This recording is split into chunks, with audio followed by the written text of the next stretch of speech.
Maina ny tany, simba ny tontolo, Madagasikara nosy maitso, lasa nosy mena volo.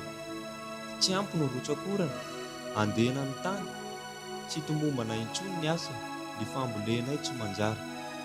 Hanao ahoana re ny fiainana, ny hoavy ny tanindrazana, raha ho simba ny tontolo iainana, Madagasikara ho tanongazana. Dian'izao ary mitsangana, hiady mafy, hanafoana ny fanimbana. Isika miara-mentana, hanakana ny tavy, fa mahatonga faravana. Ndao mba hiara ifandray, amboly hazo, ampaniry, hamerina indray, ilay Madagasikara, tontolo maitso mavana fahiny.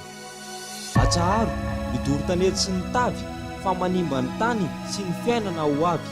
Atsaharo, mandory tanindrazana, mandory fananana. Atsaharo, aok'izay ny fandoroana ny ala, tsy mampirotsaka ny orana, mahatonga hafanana. Atsaharo, ireo setroka mainty mandrakotra ny lanitra Madagasikara. Atsaharo, tsy mampamokatra ny tany, mahatonga ny mosary, ny tavy izay heverina fa fomba enti-miary.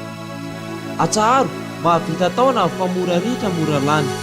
Atsaharo, tsy aleo ve mamboly toy izay animba, fa ny hoavy ny taranaka indray angeno simbe. Atsaharo, atsaharo, atsaharo.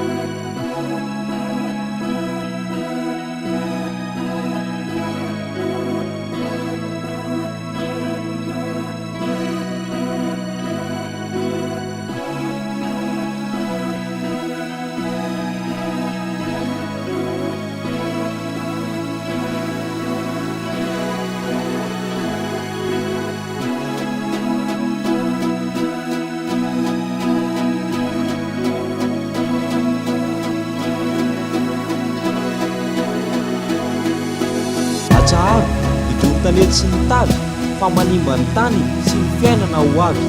Atsaharo, mandory tanindrazana, mandory fananana. Atsaharo, tsy mampamokatra ny tany, mahatonga ny mosary, ny tavy izay heverina fa fomba enti-miary.